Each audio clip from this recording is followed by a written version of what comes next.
Have you ever felt like you just couldn't FT go, even when your body said it was time? Constipation is something most of us have faced. In fact, it affects nearly 20% of Americans, and over 30% of adults over 60 struggle with it regularly. Constipation is an FT just not going.h. It can mean having fewer than 3 bowel movements per week, passing hard, dry, or lumpy stools, needing to strain during bowel movements, and even feeling like you haven't fully emptied your bowels afterward. Let us take a moment to look inside your body and see how digestion is supposed to work when everything flowing smoothly. It all starts in your small intestine.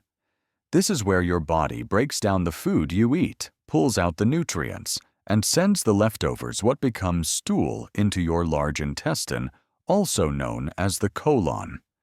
Now, your colon is an FT, just one long tube. It has 4 main sections: the ascending colon, transverse colon, descending colon, and finally, the sigmoid colon, which leads to the rectum. As stool moves through these sections, your colon has one big job: absorb water. The longer stool sits inside, the more water gets pulled out, and the harder, drier, and more difficult to pass it becomes. So how does your body keep things moving? About 3 to 4 times a day, your colon performs what is called a mass movement. Think of it like a big muscle wave pushing stool forward, like a surfer riding a wave toward the shore. In between those waves, your colon does something called haustral contractions, small movements that gently mix and move the stool every 30 minutes or so. Once the stool reaches your rectum, it stretches the walls and sends a message to your brain. Hey, ITF's time to go. Your internal anal sphincter automatically relaxes.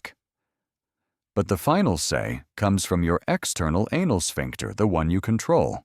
That's when you decide whether ITF's time to go or time to hold it in. And heref's? Something most people never think about. Your posture really matters when you free on the toilet. To make pooping easier, try this. Sit with your feet slightly elevated on a small stool. Lean forward. Keep your back straight. This simple position helps straighten the angle between your rectum and anus, making it easier for everything to pass through naturally and without straining. So now that we understand how digestion and elimination work, let's talk about what gets in the way, the real reasons why constipation happens. ITF's usually not just one thing. ITF's a mix of habits, diet, and how your body works behind the scenes. Let's start with lifestyle and behavior. Sometimes the problem starts when we simply ignore the urge to go. Sound familiar?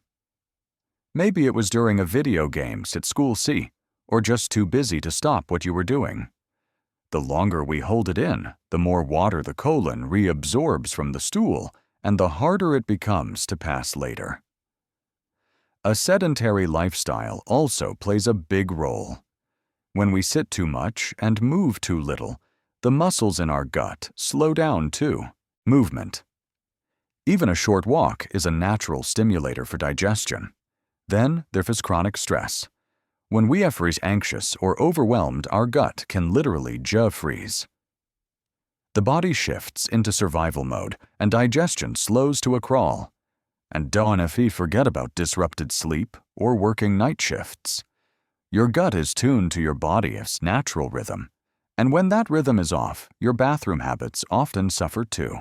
Next, let's talk about what F's on your plate and what F's missing from it.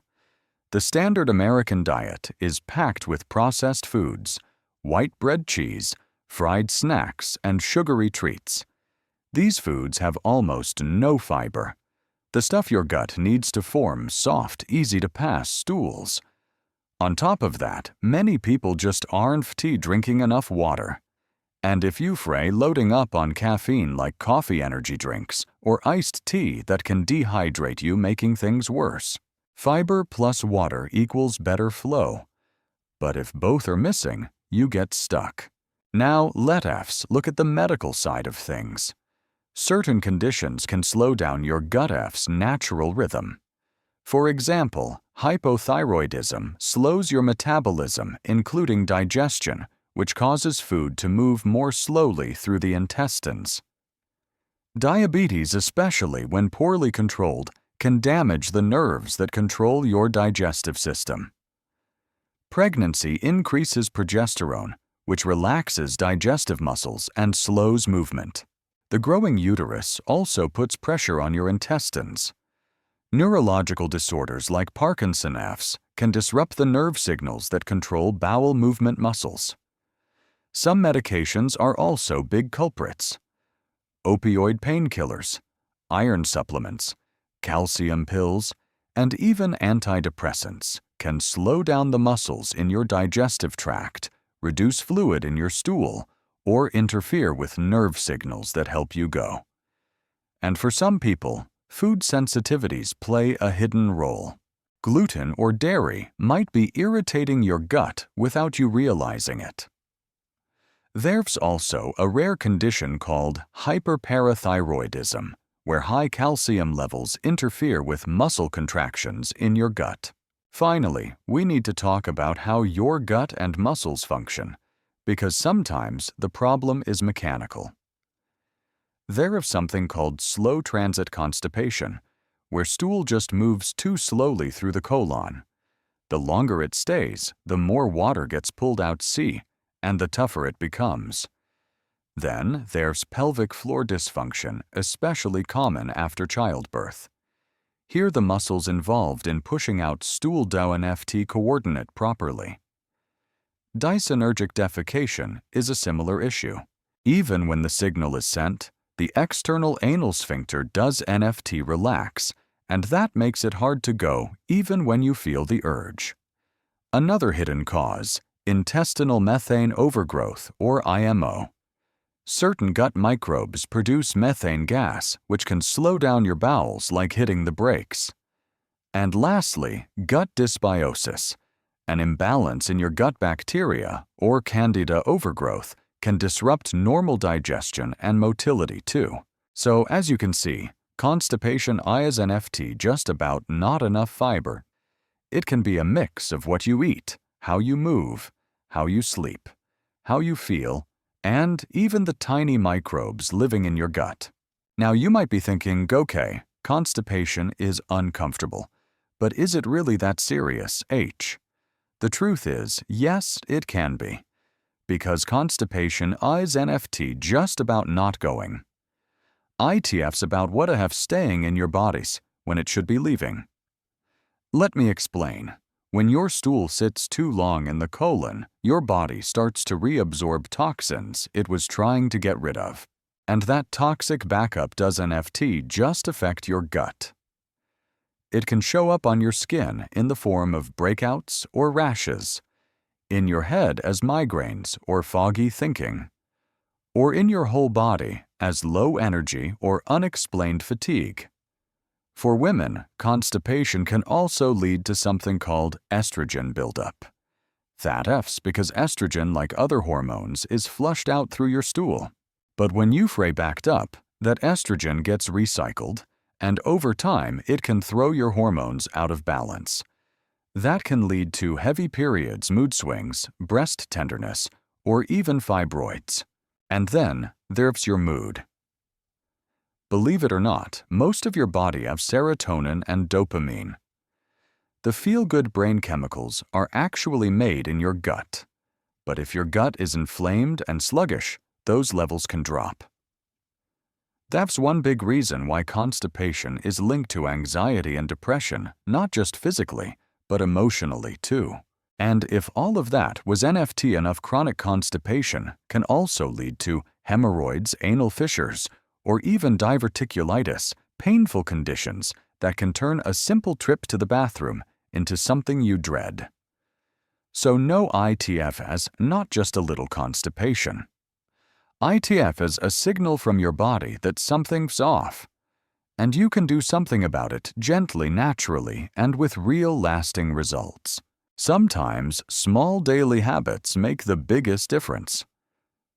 Here's what you can start doing today. Drink enough water. Aim for 6-8 glasses a day to keep your stool soft and your digestion flowing. Move your body. Even a daily 20-minute walk can help stimulate bowel movements and reduce sluggishness. Eat more fiber. Load up on fruits, veggies, beans, and whole grains. Aim for 25-30 grams of fiber per day. Chew your food slowly. Digestion starts in the mouth. Take your time. It helps your gut do its job better. Don't ignore the urge. When you feel the need to go, don't delay.